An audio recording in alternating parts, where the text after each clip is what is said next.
Timmy Joe reviews anything. Reviewing computer parts on YouTube. That's Woo! You gotta be pumped on that, right, Will? Computer parts! Woo! Oh, yeah. What's going on, people? My name's Timmy Joe. I make videos about computers on the internet. Yeah, that's right. And today on the program, one of my most beloved and my most hated things.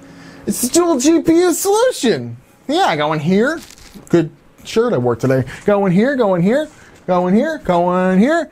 And they're always just a barrel of monkeys to get working. And I want to thank Chris for sort of donating this just to the channel.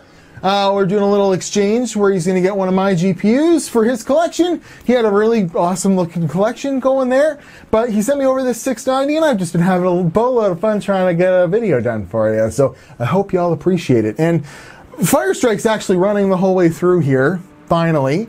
And I ran Firestrike like at least 3 times with the card overclocked. No issues whatsoever, and the power consumption, you know, it's in like the 400 to 500 range with this CPU and stuff. I was worried of a power supply issue. It's not. And what? Did we go black? Did we go black? And yeah, it happened right here. It happened. All right. I have a Firestrike score already. I just usually like to intro the video with the Firestrike score. This thing is loud and I want to take the graphics card off and hold it around anyway. So you can understand my frustration. I've just did all the benchmarks and I never had a problem with stability with this card. Okay, and it's on my brand new GPU test bench, which is a 7828 core X299 processor, clocked at 4.8 gigahertz with a nice AIO. And I don't think heat is an issue because I had it overclocked the same way the whole time. I had it overclocked 85 on the CPU core, which puts it at around 1100 and between 11 and 12, depending on the boost clock and how it feels, on both GPUs, and another 400 on the memory, and it was working just fine. But you know, pretty cool looking card, and they only use this design technically with this card. But there was the Titan Z, of course, which had a similar design but was much, much fatter. So this thing's like, you know, it's Kepler, and you know, the Titan Z was Kepler, but they had updated it. She's a little warm. Yeah, I could see. She must be, you know what? I never took it apart or changed the thermal paste on it, and maybe I should have. I just, it was very, very, very, very clean from Chris. Thank you very much. So yeah, we're gonna put this here and we're gonna talk a little bit about it. So, okay, I've got a freaking score up here. This was a previous attempt, and this was with the graphics card overclocked a little bit. I think I only had 50. I just tried to run it at stock, and it wouldn't run, so I don't know what's going on. I worked the 690 too hard today, but we see it gets a 13,000 with this 8-core processor and a graphics score of 15,669. That's a very good score. That is, well, as we'll see here, we compare it to its own self, but only a single, a 680, and that's on a pretty bad CPU. I would think that thing would get more closer to 900 if you, or 9,000, I should say, graphics score if you had it on a proper CPU. I was testing it on some old Xeon for some reason, but it's a quad core. But you see, it's got 8,207. So if you double that, you know, it's pretty much scaling, you know, 1 to, or whatever, it's double with the scaling. So it does a pretty good job. And if we compare it to an RX 580, it's got the speed of an RX 580, but an RX 580, you know, sucks half the power and has half the GPUs. So would make kind of some sense. And then, yeah, this is the notebook I just, if you want to check out a review here, I just did an MSI Prestige notebook with a GTX 1060 in it, and it's getting a very similar score. So, at least in the graphics, or sorry, it's a much worse score, I should say, but it's a single GPU, and you know, there's no issues there. So, pretty cool card, especially for the time, and it launched back in 2012, I do believe. Boop. There we go. Yes, April 29th, 2012. And there was this debate going on back then on what was faster, the GTX 680 or the 7970. And the 7970 gigahertz edition came out, which they got a little better at making the silicon, and it was beating the 680. So NVIDIA launched this bad boy and said, hey, we got the fastest graphics card in the world again, even if it's got 2 of them. And then NVIDIA got trumped by, well, not trumped, but it was the last time it really ever happened, twice in a row, by AMD when they launched their 7990, which was their dual GPU solution from around the same generation. And it was widely regarded as much faster than this card. It also included much more VRAM, because if you want to check out the specs on this thing, it's got 1,536 CUDA cores times 2, so over 3,000. It's got 128 texture units times 2, 32 ROPS, and a core clock of 915. But it does boost up to 1019 on its own, and I was getting well over 1100 in games, as you'll see when we get to the benchmarks. So not doing too bad. But yeah, 28 nanometer process for this thing, and it was $1,000. And the AMD solution was actually cheaper. And then what makes it even crazier, and that $1,000 doesn't sound like a lot these days, you know, but, you know, for way back in 2012, this is very expensive hardware, Jesus. They launched the, you know, next generation 700 series and the Titan Z, which there was a Titan and then a Titan Black and a Titan Z, which was 2 Titan Black cores on one GPU with the big fat honking thing. And that thing was like $3,000. So NVIDIA's been pulling that $3,000 GPU thing for a long ass time. But if we get into you know, their feelings on this thing over at AnandTech, I always trust AnandTech stuff. Traditionally, dual GPU cards have been a mixed bag, and they were. I've got several of them behind me. And they always don't perform, like the single GPU doesn't perform nearly as well as its single GPU counterpart.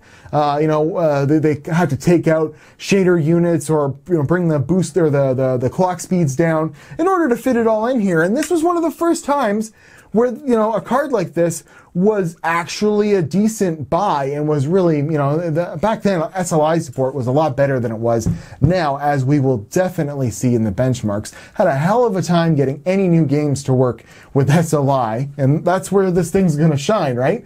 It's only got 2 gigs of VRAM. It needs to have that double processing power to keep up in today's games, and unfortunately, it's just not something that's supported. But we'll get there. We'll get there. But as AnandTech says, we can safely say that NVIDIA met their goals of making a proper dual GPU card.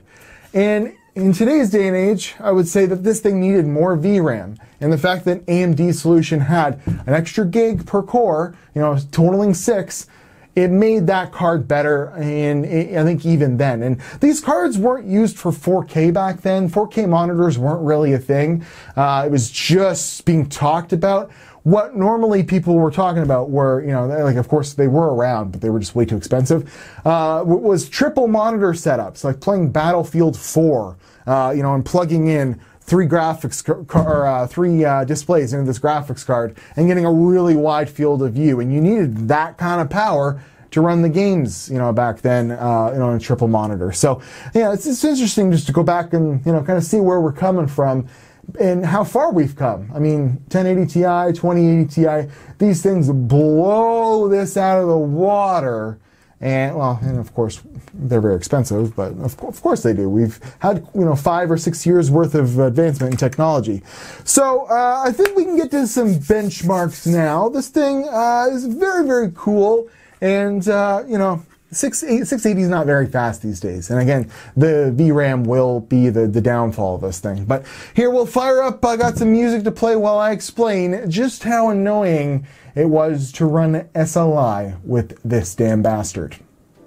All right, let's go ahead and test this beautiful GTX 690 2GB graphics card running at about 1100 to 1150 megahertz, depending on what's going on. And this is happening on my brand new test bench 7820X 8-core Intel processor with 16 gigs of RAM running at 4.8 gigahertz. So everyone's new favorite game, Apex Legends, features no SLI support. Respawn Entertainment, just an EA, had not included in a lot of their games, as we will see, and we can can use a trick which use an NVIDIA profile inspector. You can get this on 3dguru.com, and this allows you to just basically import different settings from other games to get SLI to work. But as we see in this game, it works, but it does not look right at all. There's a bunch of weird textures and some artifacting, like the banners don't look right, the faces don't look right, and I wouldn't play it like this.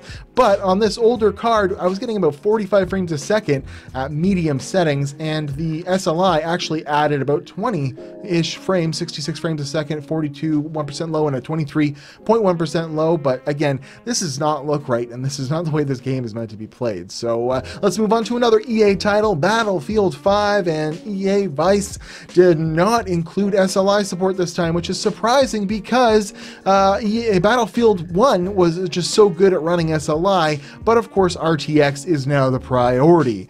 But you can do the same trick with NVIDIA Profile Inspector, and once we alter some settings, it actually runs beautifully with SLI. Medium settings, 93 frames a second, 48, 1% low, and 0.1% low of 30. I would play like this all day long, not a problem, even with the 2 gigs of VRAM, which we'll find out is a very limiting factor in most of these games. Shadow of the Tomb Raider, Eidos Montreal, implemented DirectX 12 SLI. Actually, you can't run it in DirectX 11, and it runs very, very well.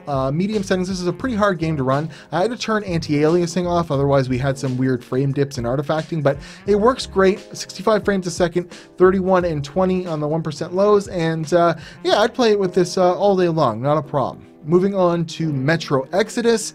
No support, no, just in trying to get the games from 2019 here, I had no luck getting it running. I saw some videos of some people having it run with some very high-end NVIDIA cards, but yeah, I average 45 frames a second if you're lucky on medium with the single GPU. No workarounds, nothing. But we'll move on to one that actually worked well. Far Cry 5 on normal settings, which is like medium. Works very well, SLI-wise. It's not the greatest average frame, 51 frames a second, 37 and 11. The 2 gigs of VRAM really showing its age here, and I just, even with a very high-end system, I was expecting better results from Far Cry 5, but SLI did work.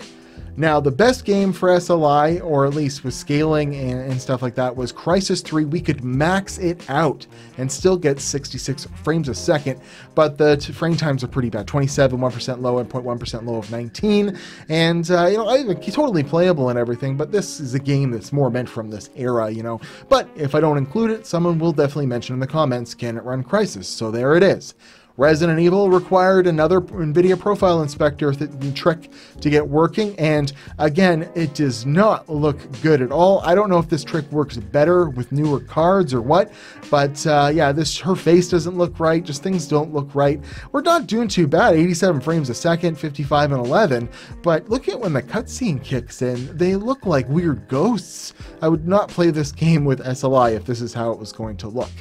Now, moving on to Rainbow Six Siege, it crashed every single time I tried to load it, and apparently it's got SLI support now, but something funky was up. I don't know if it's just with my hardware or what. I tried 100 different ways to get it to work, and it wouldn't, so that's all I have to say about that.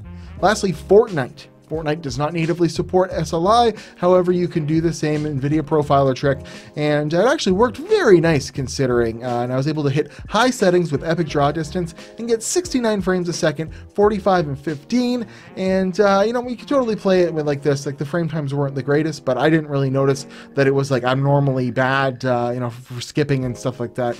And so you go ahead and play Fortnite with SLI with an older card, but that sums her up, and let's get back to the studio. Ooh, wow. Alrighty, no backplate, a little bit naked back there, it's kind of weird, and not a very efficient cooler design, but it was keeping up, because they actually, 28 nanometers was pretty efficient for the time.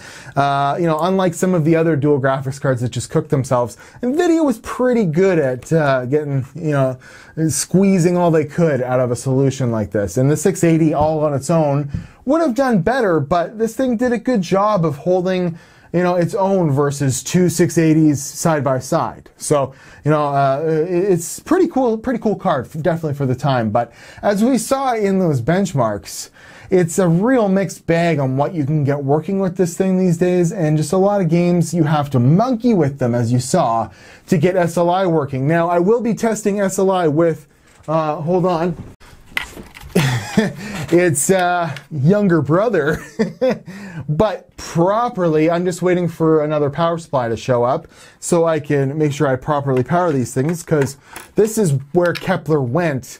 And these are still very relevant cards today, and they have 3 gigs of VRAM. So when we put them 2x2, I think we'll have a lot better idea. But the reason why, I could show you games from 5 years ago working on this thing very well. But the whole idea behind it is I want to show you what this thing can do in 2019. Because you can go and look up a video from this thing's time and, see Tech of Tomorrow talk about what this thing could do and whatnot, like, looking through the different videos that were out there.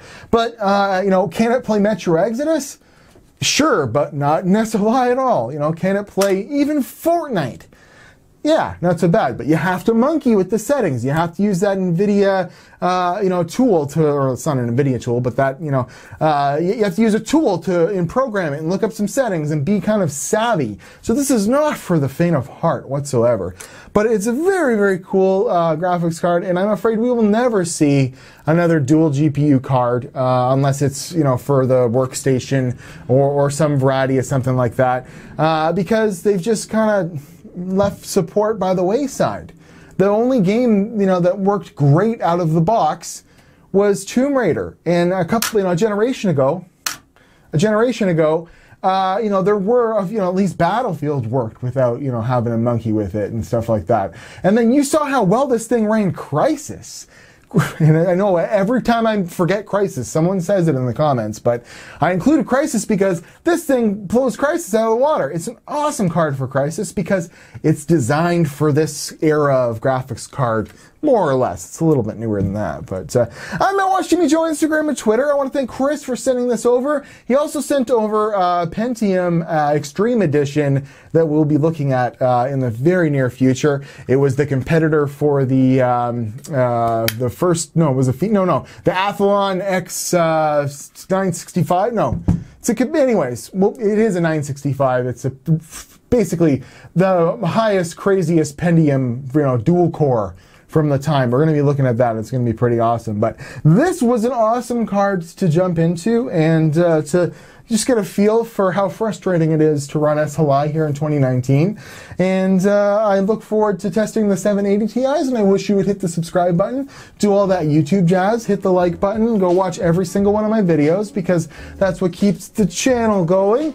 And if you got any donations, cool stuff like this, me at timmyjoe.com. I'm always open to hearing what you guys have out there, cool video ideas and such. But yeah, I think I'm running out of dual GPU cards to do.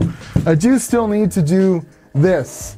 But again, I was having loads of problems getting Crossfire to work in any game. This is from a little bit before this, and she's a little bit bigger too, but a hot mess I'm pretty sure this thing is. But, it'd be cool to check this out. So there will still be a few dual GPUs on the channel. So I'm out watching Joe, Instagram, and Twitter. Thank you very much for watching.